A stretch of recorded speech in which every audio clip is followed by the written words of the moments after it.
Hello friends, एक बार फिर आपको बहुत बहुत स्वागत है आपकी अपनी यूट्यूब चैनल डीएलएड वाला में। और दोस्तों आज आपको बताइएगा, आज है 28 अक्टूबर और आज आपका UP DElEd first semester math का जो प्रश्न पत्र ये कंप्लीट हो चुका है।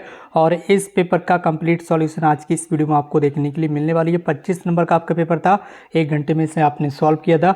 ये आपकी प्रश्न पुस्तिका आपके सामने प्रथम सेमेस्टर 2025 में ये प्रश्न पत्र कंप्लीट किया गया है। तो चलिए इसका सॉल्यूशन आपके लिए लेकर हाजिर हो चुके हैं। और इस वीडियो को अपने अदर फ्रेंड्स के साथ जरूर शेयर कर दीजिए। और अगर आप चैनल पर नए हैं तो चैनल को सब्सक्राइब करके बेल आइकन जो प्रेस कर लीजिए। तो इसमें सबसे पहला प्रश्न आपको देखने के लिए मिला था समद्विबाहु, ठीक है, समकोण त्रिभुज, ठीक है। यहाँ पर त्रिभुज कैसा है, यहाँ पर समकोण भी है और उसकी दो भुजाएं बराबर में होनी चाहिए, ठीक है। तो मान लीजिए ये दो भुजाएं इसकी बराबर है और ये आपका समकोण त्रिभुज है, ठीक है। समकोण त्रिभुज का मतलब ये वाला जो कोण है ये कितना है, ये 90 डिग्री है। कितना है, ये 90 डिग्री है। इसके बाद आगे पूछा गया है इस त्रिभुज में न्यून कोणों का जो योग है वो कितना होता है, ठीक है। तो कौन कौन से कोण बचे, एक ये वाला कोण बचा और ये कोण बचा, ठीक है।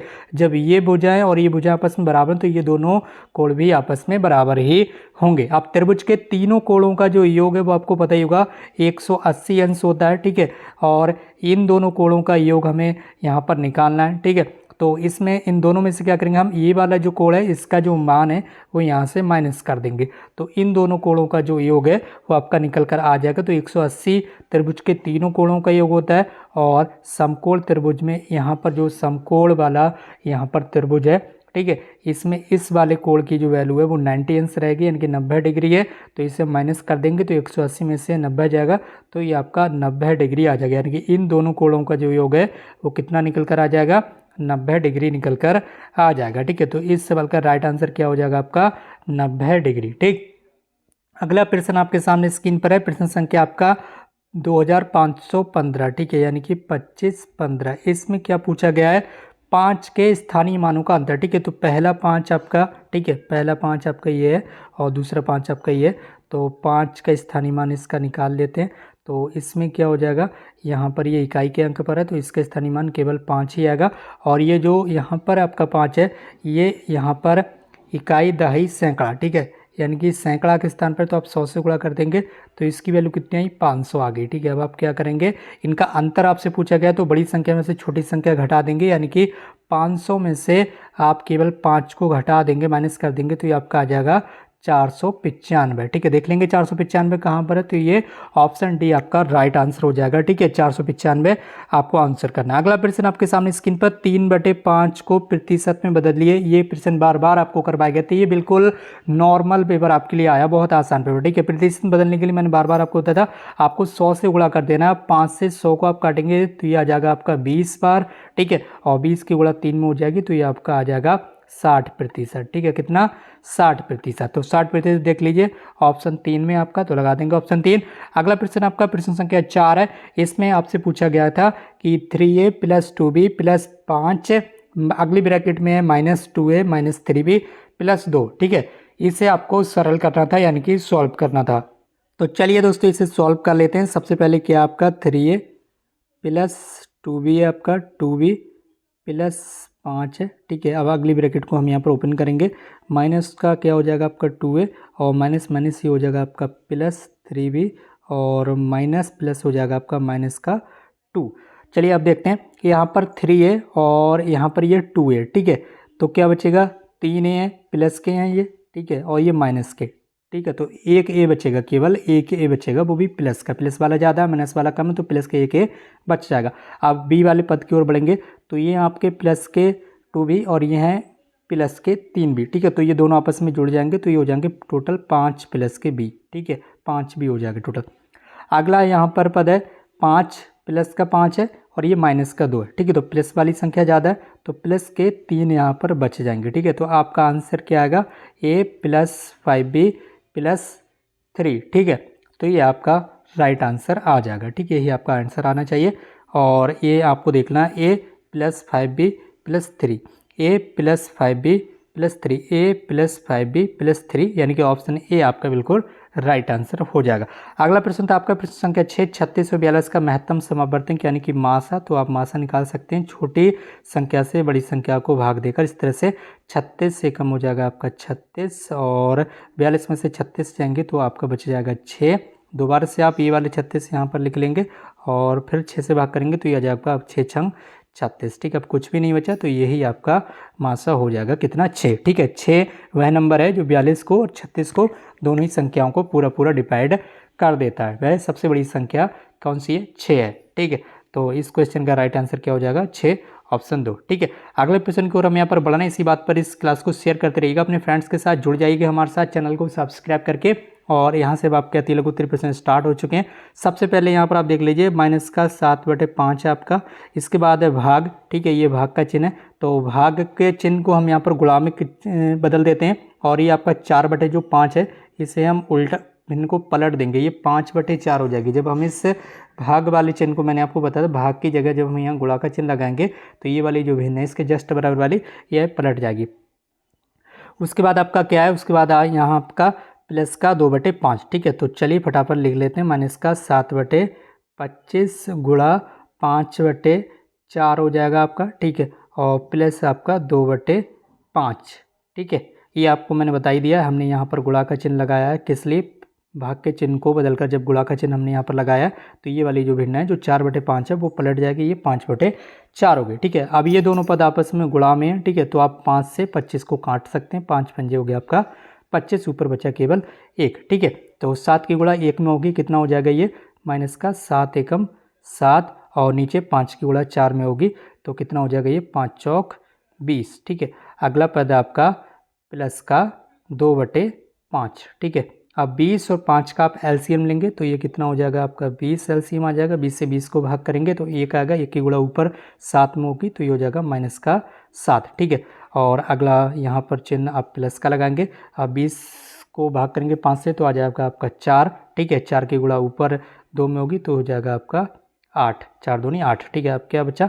माइनस के साथ में प्लस का 8 है। ठीक है, तो प्लस वाली संख्या ज़्यादा है तो प्लस का 1 बचेगा ऊपर और नीचे क्या है? 20। ठीक है, तो 1/20 जो है वो आपका राइट आंसर आना चाहिए।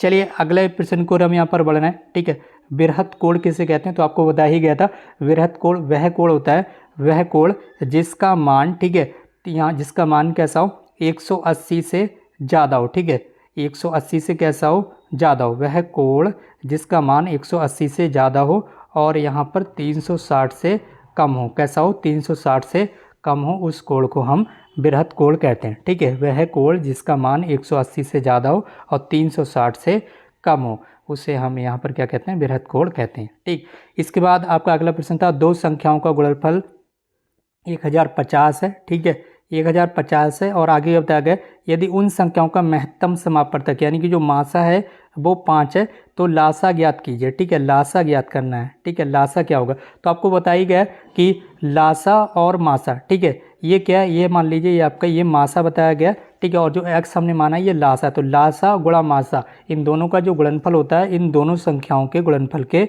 बराबर होता है। ठीक है, दो संख्याओं के गुणनफल के बराबर होता है। ठीक है, तो बताया गया दो संख्याओं उन संख्याओं का महत्तम समापवर्तक। ठीक है, दो संख्याओं का गुणनफल क्या दिया गया है? यहाँ पर 1050 दिया गया है। ठीक है, ये बराबर होता है मासा गुणा लासा के। ठीक है, तो यहाँ पर आपका महत्तम समापवर्तक यानी कि मासा दिया गया और लासा हमें फाइंड आउट करना है। तो 1050 और ये जो 5 गुणा में ये इधर बटे में आ जाएंगे तो हमें क्या मान मिल जाएगा?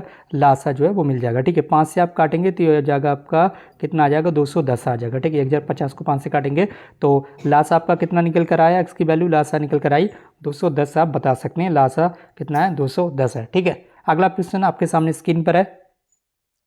एक आयताकार खेत का क्षेत्रफल 120 वर्ग मीटर है। ये आयत है इस टाइप से। ठीक है, इसका क्षेत्रफल कितना दिया गया है? क्षेत्रफल बराबर आपको पता ही होगा लंबाई गुणा चौड़ाई होता है, लंबाई गुणा चौड़ाई। ठीक है, तो इसका क्षेत्रफल दिया हुआ है 120 वर्ग मीटर। ठीक है, आगे क्या पूछा गया? यदि खेत की लंबाई 40 मीटर है, लंबाई 40 मीटर है तो उसकी चौड़ाई, ठीक है, यहाँ पर बी ज्ञात करना है। ठीक है, तो 40 इधर गुणा में इधर ये बटे में पहुँच जाएगा लंबाई निकालने के लिए। तो 0 से 0 कैंसिल, 4 से 12 को काटेंगे तो 4 तियाँ 12 हो गया। यानी कि चौड़ाई उसकी कितनी है? बी कितनी निकल कर आई? चौड़ाई चौड़ाई है उसकी केवल 3 मीटर। आप बता सकते हैं उस खेत की चौड़ाई कितनी है? 3 मीटर। ठीक है, अगले प्रश्न को और हम यहाँ पर बढ़ना है। प्रश्न संख्या हो जाएगा आपका 10। प्रश्न संख्या 10, एक गांव की कुल जनसंख्या 2000 है। कुल जनसंख्या कितनी है? 2000 है। 15 वर्ष तक की आयु वाले बालकों और बालिकाओं की संख्या क्रमशः, ठीक है, बालक कितने प्रतिशत हैं? 30% हैं। बालक कितने हैं? 30% हैं। बालक कितने हैं? 30% है।